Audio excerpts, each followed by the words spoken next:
दोस्तों, समीर वानखेड़े को बॉलीवुड में अब कौन नहीं जानता। खासकर वो लोग जो ड्रग्स लेते हैं, खरीदते हैं और बेचते हैं और साथ ही साथ एक पूरी युवा पीढ़ी को बर्बाद कर रहे हैं। वो सब समीर वानखेड़े के नाम से ही थर-थर कांपते हैं। पिछले कुछ दिनों से समीर वानखेड़े को हर तरफ से घेरा गया। वानखेड़े की जॉब खतरे में डालने की पुरजोश कोशिश की गई और तो और समीर वानखेड़े की पर्सनल लाइफ पर भी अटैक करके एनसीबी अधिकारी को मेंटली तोड़ने की खूब कोशिश हुई। वानखेड़े का पीछा तक किया गया, हमला भी करवाया गया, मगर समीर वानखेड़े ना तो अपने काम से डिगे और ना ही सच से। उन्हें इन सब बातों का रत्ती भर भी फर्क नहीं पड़ा और वो लगातार अपने काम को 100% देते रहे। साथ ही समीर वानखेड़े ने हर सवाल का भी मुंह तोड़ जवाब दिया और अपने आलोचकों और हेटर्स की बोलती बंद कर दी। मगर समीर वानखेड़े की मुश्किलें अब भी खत्म होने का नाम नहीं ले रही हैं, क्योंकि अब खबर है कि एनसीबी के जोनल ऑफिसर की जान खतरे में है और बॉलीवुड में एक बार फिर से मौत की साजिश रची जा रही है। और इस बार निशाने पर कोई एक्टर या एक्ट्रेस नहीं, बल्कि खुद एनसीबी अधिकारी समीर वानखेड़े हैं। तो क्या है पूरा मामला, आपको सिलसिलेवार तरीके से बताते हैं।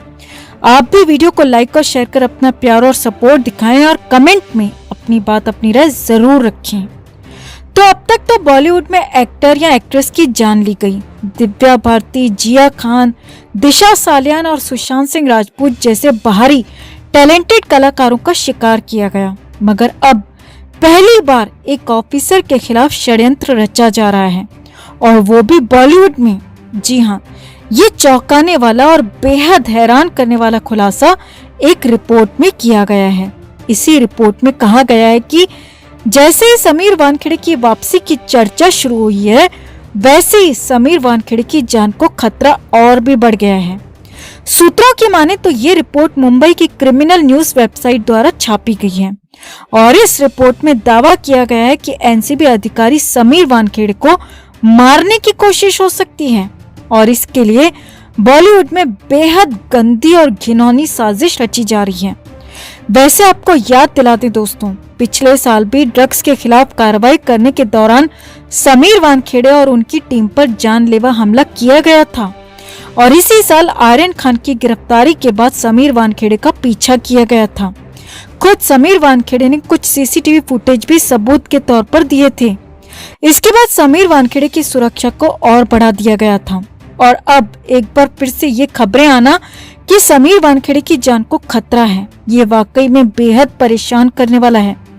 अब ये तो हम आपको पहले ही बता चुके हैं कि हो सकता है बहुत जल्द समीर वानखेड़े दोबारा मुंबई वाला दफ्तर ज्वाइन कर लें और हो ये भी सकता है कि समीर वानखेड़े को जल्द ही आर्यन खान का ड्रग्स केस फिर से मिल जाए। और अगर समीर वानखेड़े दोबारा आर्यन केस को संभालेंगे तो बॉलीवुड के लोग अच्छी तरह जानते हैं कि उनका क्या हाल होगा। फिल्म इंडस्ट्री अच्छी तरह समझ चुकी है कि जो ऑफिसर शाहरुख खान जैसे सुपरस्टार की औलाद को गिरफ्तार कर 1 महीने जेल में रखवा सकता है, वो कुछ भी कर सकता है। अब समीर वानखेड़े पर कितना भी लांछन क्यों न लगाया जाए, कितना भी भला बुरा क्यों न कहा गया हो, मगर ये सच है कि समीर वानखेड़े के नाम से बॉलीवुड में सबकी बोलती बंद हो जाती है। अब खबर तो ये भी आ रही है दोस्तों कि खुद शाहरुख खान भी समीर वानखेड़े के खिलाफ एक्शन लेने जा रहे हैं। आर्यन खान को गिरफ्तार करने और 1 महीने जेल में रखने से खार खाए शाहरुख खान अपनी लीगल टीम से एडवाइस ले रहे हैं और हो सकता है जल्दी शाहरुख खान समीर वानखेड़े के खिलाफ कुछ बड़ा एक्शन लें, क्योंकि हाई कोर्ट के मुताबिक आर्यन खान के खिलाफ कोई भी ऐसा सबूत नहीं मिला जिससे ये तय होता है कि आर्यन ड्रग्स लेने के लिए उस क्रूज पार्टी में गया था। हाई कोर्ट ने एनसीबी की गिरफ्तारी को फॉल्स करार दिया है, इसीलिए शाहरुख खान हाई कोर्ट की इस टिप्पणी और बेल ऑर्डर की कॉपी के जरिए समीर वानखेड़े के खिलाफ लीगल एक्शन लेने वाले हैं। सूत्रों की माने तो जब से आर्यन खान की गिरफ्तारी हुई है, तब से ही शाहरुख खान समीर वानखेड़े के नाम से बेहद गुस्सा हैं, बेहद तिलमिलाए हुए हैं। शाहरुख खान हर कीमत पर समीर वानखेड़े को सबक सिखाना चाहते हैं और अपने बेटे का बदला लेना चाहते हैं। अब बॉलीवुड में कैसा बदला लिया जाता है ये आप और हमसे छिपा नहीं है। अब तक तो ये बॉलीवुड वाले आउटसाइडर्स की जान लेते आ रहे हैं, मगर पहली बार एक सेंट्रल एजेंसी के ऑफिसर की जान लेने की गंदी साजिश चल रही है। इसी रिपोर्ट की माने तो बॉलीवुड के कुछ गिने चुने गैंगबाज दुबई गैंग से मिलकर समीर वानखेड़े का काम तमाम करना चाहते हैं और इसके लिए सुपारी दिए जाने तक का दावा इस रिपोर्ट में किया गया है। तो क्या समीर वानखेड़े जैसे अधिकारी को अपनी ईमानदारी की कीमत अपनी जान देकर चुकानी पड़ेगी? क्या हमारे देश में ईमानदारी से काम करने का ऐसा ही परिणाम होता है?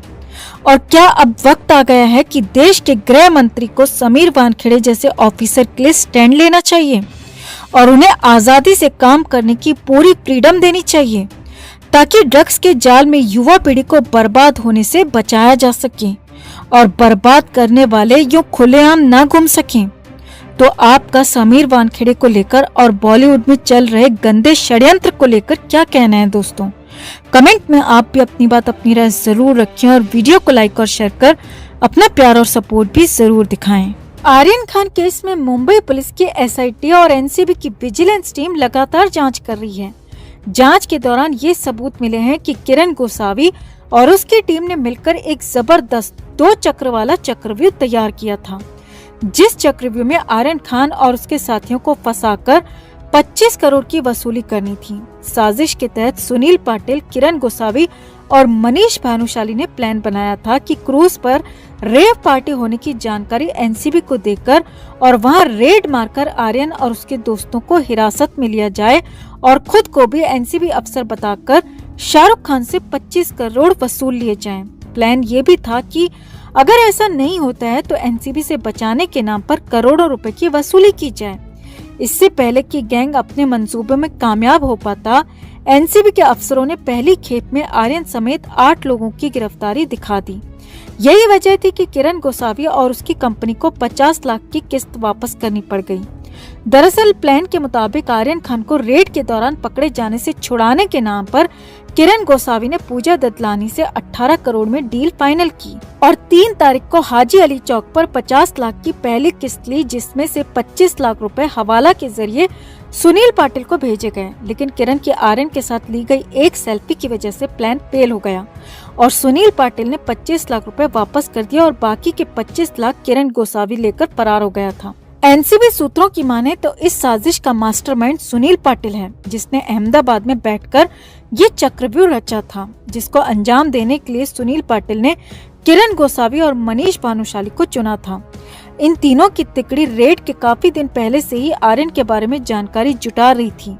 अभी तक की जांच के दौरान एनसीबी की विजिलेंस टीम ने 16 से ज्यादा लोगों के बयान दर्ज किए हैं, जबकि इस मामले में मनीष भानुशाली और प्रभाकर सेल के बयान दिल्ली के एनसीबी ऑफिस में दर्ज किए जाएंगे।